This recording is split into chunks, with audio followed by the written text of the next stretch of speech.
여러분이 책으로 사셔도 잘 못 보는, 그러니까 B2C는 많은데 B2B는 잘 없어요. 그래서 제가 몇 년 정도 B2B 마케팅을 실제로 했었습니다. 뭐 서버도 팔아보고 했었는데 그 과정에서 경험을 좀 하면서 특히 많은 어떤 세일즈나 마케팅 파트를 컨설팅하면서 느꼈던 점을 몇 가지 말씀드리겠습니다. 그래서 그런 쪽에 여러분들이 마케팅을 해야 된다면 어떤 준비를 했을 때 입사가 잘 될 것인가, 입사 지원 실전 팁 몇 가지 정리를 했습니다. 첫째, 명함 관리 잘 하십시오. 여러분 뭐 대학생이죠? 명함이 없으시겠죠? 네, 명함부터 만드세요. 저는 제가 첫 명함을 만든 게 2000년입니다. 제가 93학번이거든요. 군대 갔다 와서 복학하고 나서 1년쯤 지난 다음에 저는 제 명함을 만들었어요. 그때 뭐 제가 이제 대학생, 저는 1호 창업이라는 걸 또 했었기 때문에 명함을 만든 것도 있지만 창업 전에도 명함이 있었습니다. 왜냐하면 제가 당시에 가졌던 생각이 이거였어요. 취업을 좀 쉽게 하고 싶은데 이 취업을 쉽게 하려면 내가 적어도 불필요한 노력은 하지 말아야 되잖아요. 그래서 정확하게 무슨 노력을 하면 좋을지를 만나고 싶어서 CEO들을 만나고 싶은데 CEO들을 만나려고 하니까 명함이 필요하겠는 거예요. 만나자마자 명함을 꺼내시는 분들이니까. 그래서 저는 명함을 만들었습니다. 제가 당시에 경북대학교 공업화학과 뭐 구상학과 이렇게 명함이 있었거든요. 그걸 만들었어요. 여러분, 사회적인 관계라는 게 뭔지 아세요? 줬으면 받는 거고 받았으면 주는 거예요. 명함을 받았으면 줘야 되는데 첫 만남에서 명함이 없으면 벌써 미안합니다 말을 해야 돼요. 이거 굉장히 좋은 관계 아닙니다. 그래서 명함부터 만드세요. 이게 소셜 관계의 기본입니다. 뭐 개인들끼리 인사할 때 명함 없어도 되죠. 대학생인데 뭐. 하지만 B2B, 기업 대 기업, 여러분도 여러분 조직의 대표로서 만나는 거예요. 직급이 어떻든 간에. 그렇다면 회사 명함 없이 만난다는 게 말이 되겠습니까? 그 점에서는 회사가 만들어준 명함도 명함이지만 늘 명함을 다루는 훈련을 하셨으면 좋겠고요. 두 번째로는 요즘 SNS 시대 아닙니까? 그래서 현장에 가서 만날 사람이 어디 있어요? 그러지 마시고 뭐 링크드인이라든가 페이스북에 여러분이 조금만 노력하시면 여러분 업계의 사람들 진짜 쉽게 만날 수 있어요. 뭐 패친하기 쉽잖아요. 그러면 그분들하고 만나면서 교류를 하는, 그러면 그분들의 연락처를 여러분의 명함집에 잘 정리를 해야겠죠? 종이가 아니라 뭐 스마트폰이든 여러분의 주소록이든 간에 여러분의 그런 인맥 관리를 좀 하셨으면 좋겠습니다. 제가 책을 17권 썼는데요. 그 안에 10만 인맥 만들기라는 책이 있습니다. 안 사셔도 돼요. 지금 절판된 상태라서 구하기 힘들어요.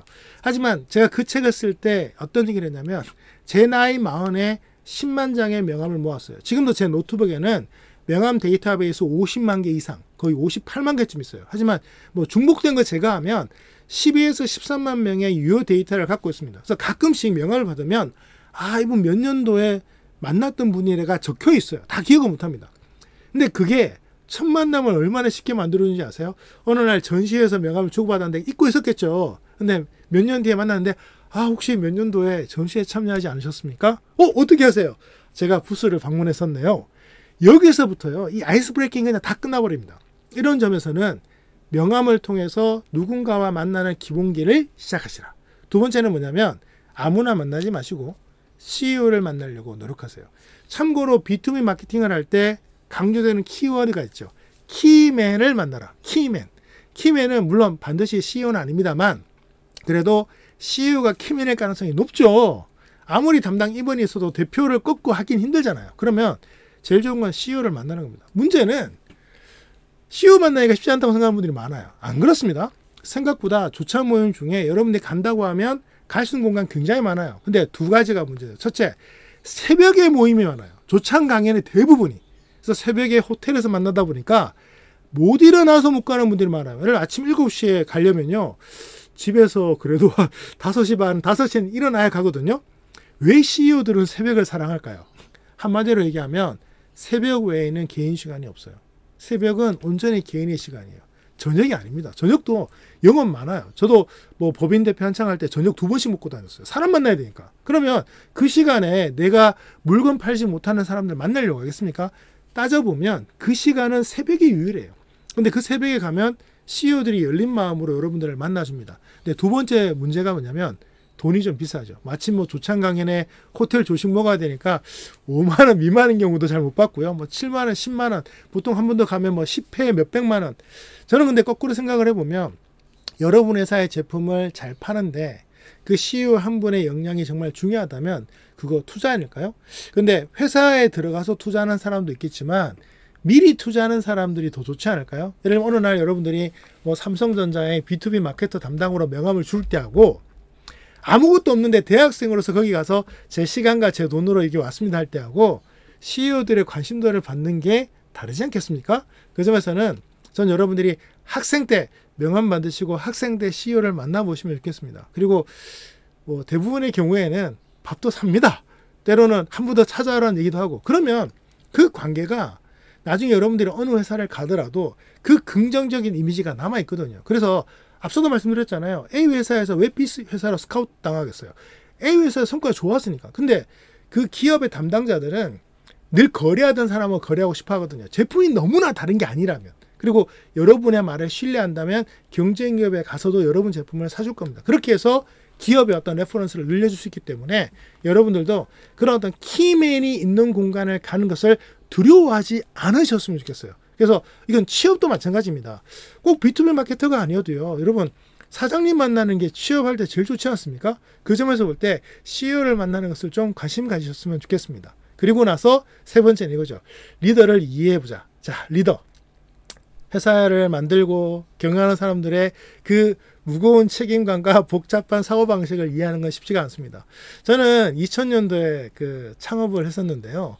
정확하게는 1999년 10월에 창업을 했었습니다. 복학하고 IMF가 안 썼는데 취업이 많이 어려워졌어요. 그래서 어떻게 하면 내가 취업을 잘할 수 있을까 생각을 하다가 저는 이런 결정을 내렸어요.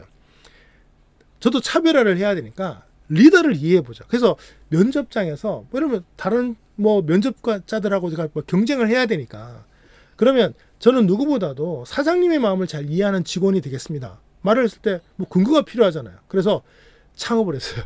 그래서 제가 대한민국 대학생 캠퍼스 창업 1호라는 칭호를 받아서 신지식인이 되기도 했습니다.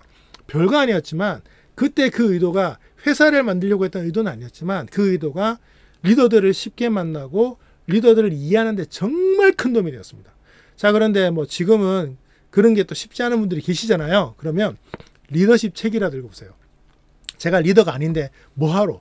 여러분 준비된 리더가 리더에 올라가는 거예요. 준비되지 않은 리더에게 리더의 자리를 주지 않습니다. 여러분이 혹시 아메리카 스타트업의 대표가 될 수도 있고 본인만의 창업을 할 수도 있잖아요. 왜 리더들은 리더십을 그렇게 가지려고 할까? 왜 리더들은 인문학을 그렇게 좋아할까를 고민해 보세요.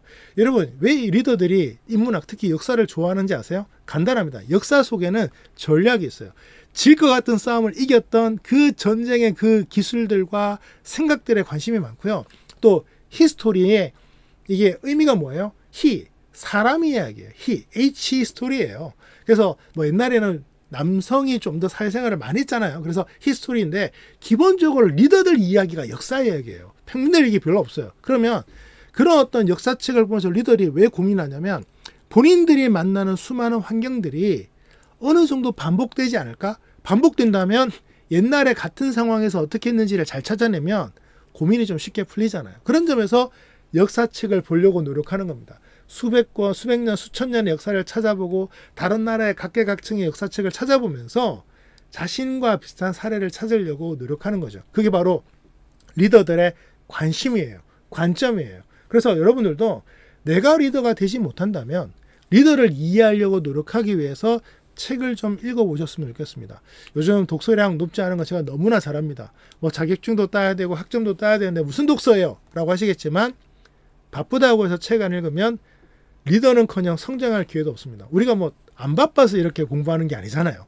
바쁜데도 공부하는 거잖아요. 그 점에서는 좀 더 어려운 공부, 좀 더 미래를 위한 공부를 생각해 보신다면 리더를 이해해 보기 위해서 리더십 관련된 책이라도 좀 공부해 보시면 좋겠습니다. 뭐 조금 시간 여유가 있다면 좀 잘 검증된 리더십 훈련 프로그램 같은 데에 들어가 보시는 것도 저는 권해 봅니다. 아무래도 책으로 읽는 것보다는 직접 생각해보고 참여해보고 연습하면서 가게 되면 좀 더 좋은 것 같고요. 특히 전쟁사를 많이 읽어보세요. 역사책을 따진다면 전쟁의 역사의 30%가 뭐냐면 질싸움을 이기는 겁니다. 지금도 그 이순신 장군님의 이야기는 우리나라 CEO들이 가장 즐겨하는 이야기입니다.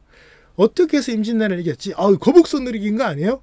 거북선 없이도 이긴 적이 많아요. 심지어 외선과 우리가 전쟁하는 과정에서 정말 소수의 배로도 이긴 적이 많죠. 그러니까 그 필승 전략이라는 게 절체절명의 순간에서 어떻게 전략을 짜고 그 다음에 부하들을 어떻게 다루고 전장을 어떻게 이해하고 이런 것들이죠. 전략에는 세 가지 요소가 있어요. 전략은 이기는 기술이거든요. 첫째, 자신의 강점을 잘 이해해야 됩니다. 두 번째, 내가 경쟁하는 경쟁자의 약점을 잘 이해해야 되고요. 세 번째, 우리가 경쟁하는 환경을 잘 이해해서 환경적 우위를 찾아내야 됩니다. 그래서 우리가 누구랑 경쟁할지 알 수 없어요. 훌륭한 전략가, 훌륭한 어떤 마케터는요, 어디를 가서라도 훌륭한 결과를 낼 가능성이 높습니다. 제가 히딩크 감독을 높게 평가하는 이유 중에 하나가 한국 팀도 성과를 잘 냈지만 여러 나라 팀들에게 대체로 잘했어요. 대체로 보면 리더와 맞는 회사가 정해져 있어요. 거길 떠나면 성과가 잘 안 나요. 하지만 명장들은, 정말 세계적인 어떤 리더들은 어딜 가더라도 어느 정도 성과가 나옵니다. 그 사람들이 그 환경에 대해서 잘 이해하고 거기에 맞는 전략을 쓰는 거죠. 그래서 예전에는 A라는 전략을 썼지만 B라는 곳에서는 B라는 전략을 쓸 수 있는 그런 리더가 된다면, 그런 카멜로 같은 리더십을 발휘한다면 여러분들도 다양한 기업에서 다양한 B2B 마케터로서 저는 이길 수 있지 않을까 생각을 합니다. 네 번째로는 다른 건 몰라도 구글 애널리틱스는 열심히 좀 공부하세요. 자, B2B 마케팅을 한다는 것은 기본적으로 굉장히 넓고 복잡한 시장에 대한 이해가 필요합니다. 근데 여러분들이 저처럼 경험할 수가 없잖아요. 그거는 인정할 수밖에 없습니다. 대신 저보다 여러분들이 IT에 능하시잖아요. 그래서 전 세계 돌아가는 흐름을 좀 볼 수 있는 그런 도구들이 있어요. 그 중에 하나가 구글 애널리틱스입니다. 이것도 힘들다면 네이버 데이터램이나 구글 트렌드를 가지고 한번 활용해 보십시오. 요즘 우리나라 정치적으로 이슈 많죠? 한번 조사해 보세요. 재밌는 결과가 나옵니다. 저는 기본적으로 신문이나 미디어에서 하는 얘기를 참고만 하지 믿지 않습니다. 다 확인해 봅니다. 확인해 보면 생각보다 다른 결과가 나오는 경우가 많아요. 물론 데이터가 우리 세상을 바꾸지는 못합니다만 데이터를 통해서 우리가 놓치는 세상, 보지 못하는 세상을 알 수 있어요. 처음에 여러분들이 갔을 때 이미 대기업에, 정말 갑인 기업에 가서 마케팅하면 진짜 편하죠. 근데 여러분들이 가서 경험을 쌓는 기업은 작은 기업이거나 불리한 제품을 갖고 있는 경우도 많아요. 하지만 우리가 전략이 뭐예요? 무조건 이겨야 되잖아요. 그러면 적어도 틈새가 무엇인지를 봤어야죠. 왜 이순신 장군이 그 망망대해 같은 바다 위에서 전쟁을 잘하지 않고 왜 그렇게 멀지 않은 해변가에서 했을까? 우리 무기가 거기에 맞는 무기였어요. 밖에 나가면 일부군 배에 굉장히 불리한 경우가 많았습니다.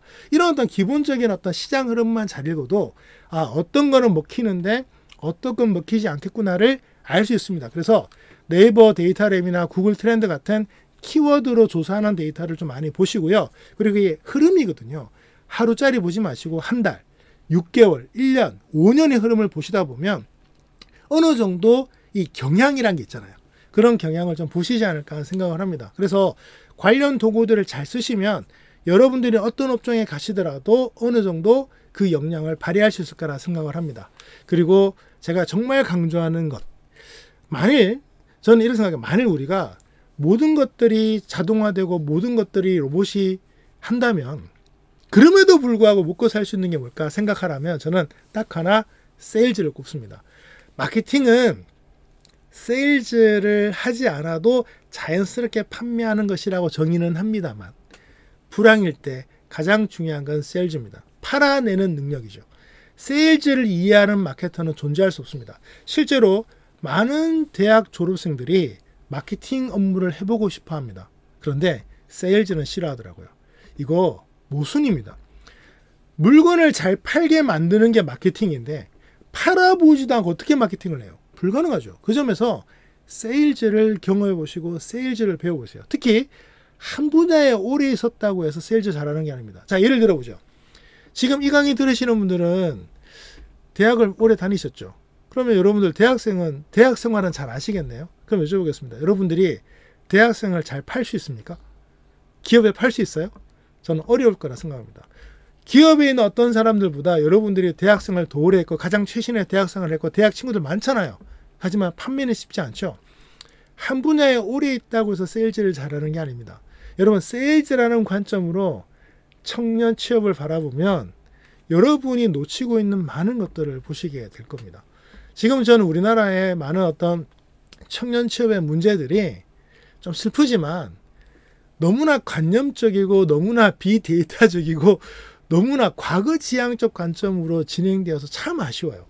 지금 시장에서 기업들은 너무나 치열하게 현장에서 싸우고 있는데 여러분을 만나면 몇 년 전에 들었던 얘기들을 듣는 느낌이에요. 물론 그렇게 만든 교수님들과 주변의 어른들의 문제도 있겠지만 이런 거죠. 뭐 그분들이 여러분 인생을 책임지는 건 아니잖아요. 그 점에서 여러분의 분야에서 여러분 자신을 팔기 위해서 어떻게 할까 고민해 보세요. 그 점에서 대학 생활을 나오지 않았지만 지금 예를 들면 고등학교만 나오고 회사를 크게 만든 어떤 대표님이 있다고 가정해 보죠. 그분들한테 대학생을 파는 능력을 한번 연구해 보세요. 그게 세일즈의 묘미예요. 즉 어떤 분야라도 팔아내는 기술을 배워야지 그냥 오래 있다 보니까 잘 판다? 그거는 운입니다. 거기에 기대지 마시라는 거죠. 그 점에서 정말 대학생, 청년, 졸업생을 상품으로 바라보면서 고용시장이라는 시장에서 기업에게 학생과 졸업자를 팔아보는 능력, 아마 여러분들이 그 능력 가지시면 대한민국 수십만 명의 청년들의 니즈를 여러분들이 해결해 주시는 거 아니겠습니까? 정부 관계자들의 그 니즈를 해결하는 거 아니겠어요? 그런 관점으로 세일즈를 배워보셔야 됩니다. 그래서 여러분 자신에게 적용하기 힘들다면 지금 여러분 물건 사는 것들 있잖아요. 뭐 스마트폰도 있고 컴퓨터도 있고 내가 이 물건을 왜 샀을까? 경쟁 제품과 했을 때 나는 왜 이 제품을 선택했을까?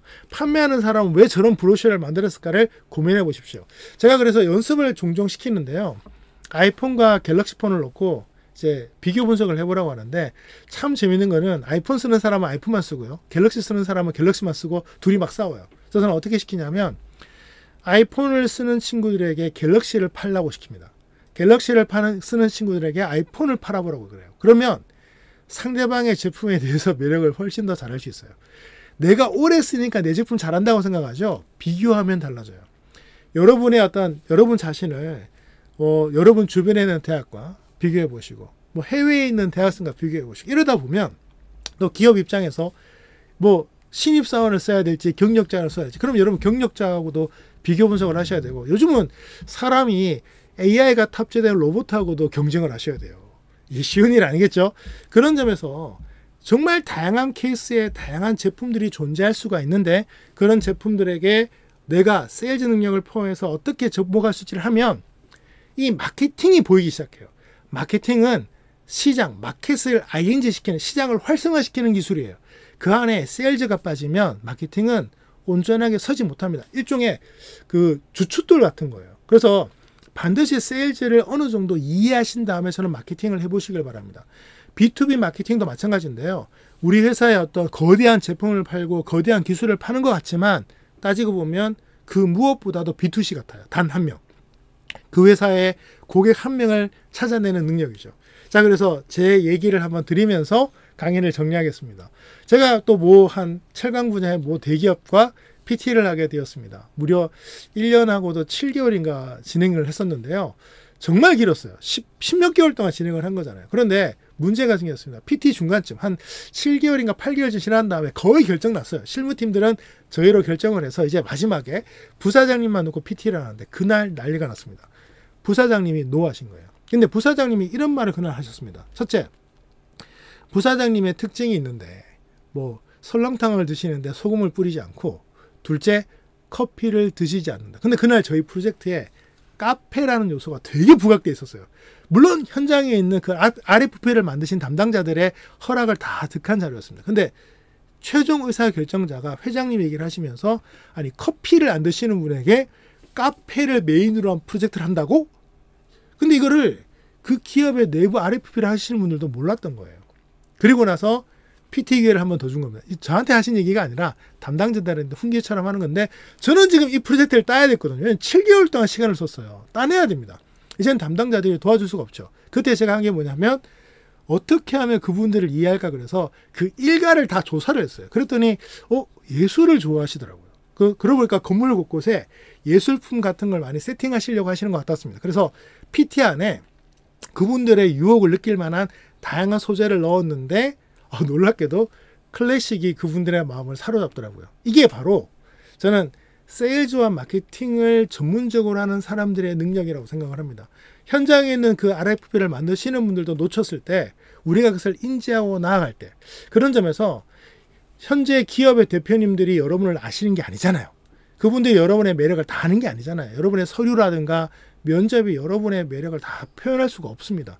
그렇지만 여러분들은 취업이 필요하잖아요. 사회에 진출하셔야 되잖아요. 그렇다면 여러분 자신의 그 니즈를 그 시장에 맞게끔 어떻게 포장할지를 고민해 보신다면 그게 바로 B2B 마케팅이고 그게 바로 B2C 마케팅이에요. 그래서 너무 복잡하게 생각하지 마시고 세일즈를 기본적으로 배우시고 마케팅을 배워보시면 정말 다양한 분야에서 어떻게 문제를 해결할지를 많이 아실 거라 생각합니다. 특히 요즘 같은 불황엔 말이죠.